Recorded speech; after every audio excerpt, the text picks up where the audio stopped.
So I thought I would do a video on this new coffee maker that I got for my birthday.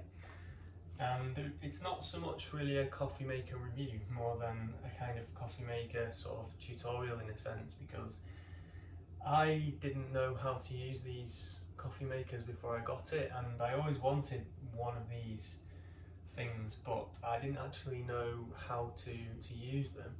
So I'm going to kind of run through how this works, and for anyone who just is wondering how to use this kind of coffee maker, may be useful.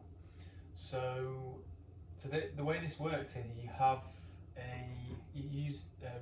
coffee it's like a ground coffee that you buy. It's not the sort of instant coffee where you just spoon it and just mix it with boiling water. It's sort of special ground coffee, and it's specially designed for these coffee makers, and that might be obvious to some people because if you've used these things before, this probably isn't for you, but I'm just explaining for people who have never used these things before.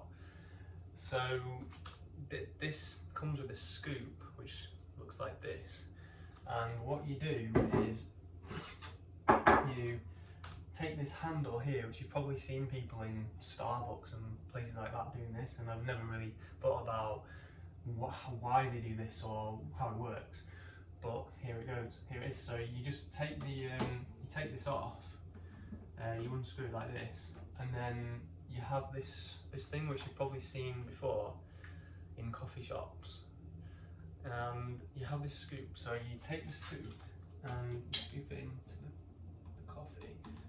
You get a nice level scoop like that, and then you tip the coffee in here like this. So you tip enough in so it's kind of nearly full, and maybe a bit more.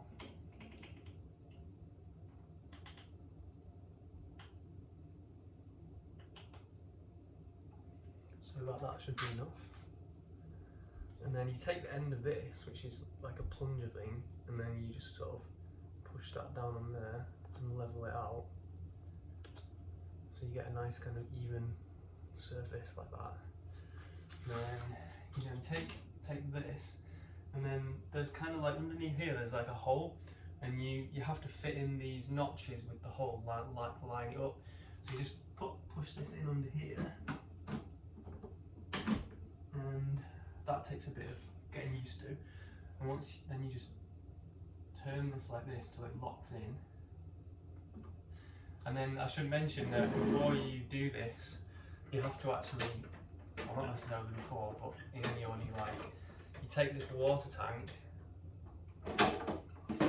and this will probably be different on different coffee makers, but it's kind of the same principle, maybe probably a different design in a different coffee maker. But this one kind of has this sort of design, and you sort of open it up, and then it has the place where you put the water.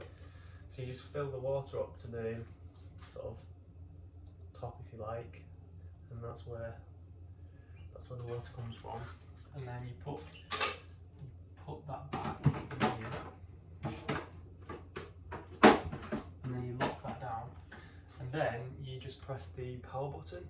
So you turn that on, and then you get this red light here, and again that will be different on whichever coffee maker you've got. But again, it's the same principle, and that means that it's heating up. So you get this, you have like a temperature gauge, and then that will get to a point where it's got a little coffee cup, and that will mean that it's ready to sort of boil the coffee, or brew the coffee. So the sort of next, this machine is it's actually an espresso maker more than a coffee maker, because you've probably seen those pod types where you just stick the pod in the machine and then you press a button and you just choose what kind of pod you have, whatever kind of coffee you prefer. I used to have one of those, and because the pods were so expensive, I decided it wasn't worth it. So I just chucked that away because it wasn't economical to use. Whereas when I got this, I was happy because this ground coffee, you can get a really big bag and it's quite cheap to buy, and so it works out more or less the same cost as just having like the normal instant coffee. So because this is the espresso type, which I think most of these are, unless you get a mega expensive one, which this isn't, but it isn't really designed for a sort of full-size or a sort of full-size coffee cup like this, which is what I normally have. I have like a kind of black coffee with a bit of milk, but so it's not really designed for that. So there isn't really that much space here for, you can see properly. There isn't really that much space for a bigger cup, so I had to buy a cup which was kind of small, kind of not so tall, so it would kind of fit in, which sounds kind of obvious, but if you don't have a cup which actually fits in the coffee maker, then that's going to be a pain, because you're going to be filling half a cup and then filling up your normal cup, and then to create sort of your normal size coffee. So yeah, so that just fits in there nicely. So now you can see that, don't know if you can see the green light has now lit up. So, and the temperature gauge is sort of risen, so it's now ready to start brewing the coffee. So all you do now is you just press that button, which is just the brew button, and then that sets it off brewing the coffee. And again, you've probably heard this sound in the coffee shops, and it's just the same principle, but on a really cheap small scale, I guess.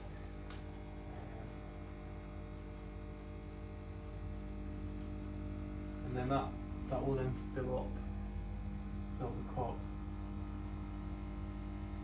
And I think I should just say that also this coffee maker is one of the lower end ones, so it wasn't very expensive, but it's kind of the same principle as the more expensive ones in the way it works. So that fills up. And then the next thing I noticed about this was when you then press that to stop, so that fills it up to however big your cup is, and then you can control how much you have. So it's not like the coffee pod machines where it actually makes a set amount you have to sort of choose. But what I was going to say is it's not actually it actually creates this kind of foam on the top, so some people kind of like that, other people might not. So I personally, I'm not really keen on that foam. So what I do is I use this scoop to scoop out the froth. So I normally just use this scoop to scoop out all the froth, and it's unbelievable how much froth it actually produces. I don't know, some people like this, but I'm not a fan.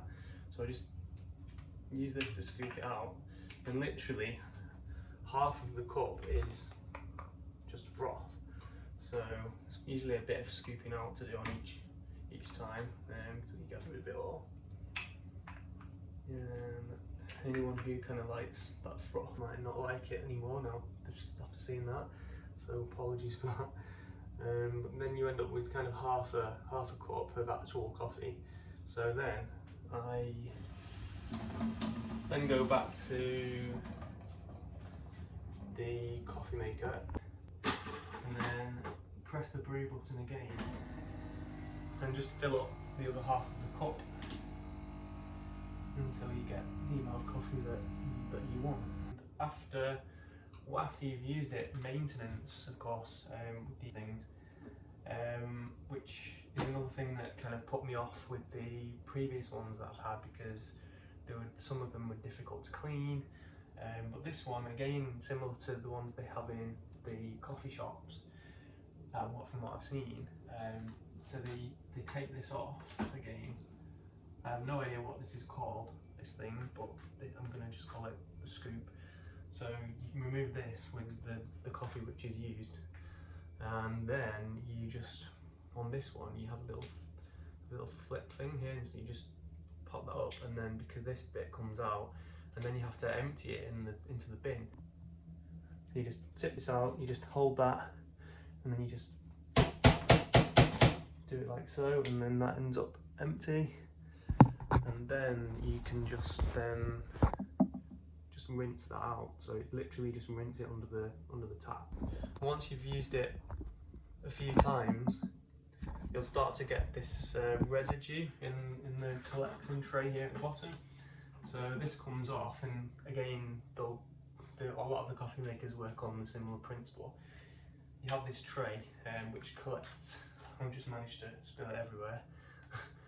So it collects. The idea is that it collects the residue in there, and this comes off. So what I do is I just stick that in the dishwasher, and that washes really easily, or it's really easy to wash. You can just rinse it and wipe it,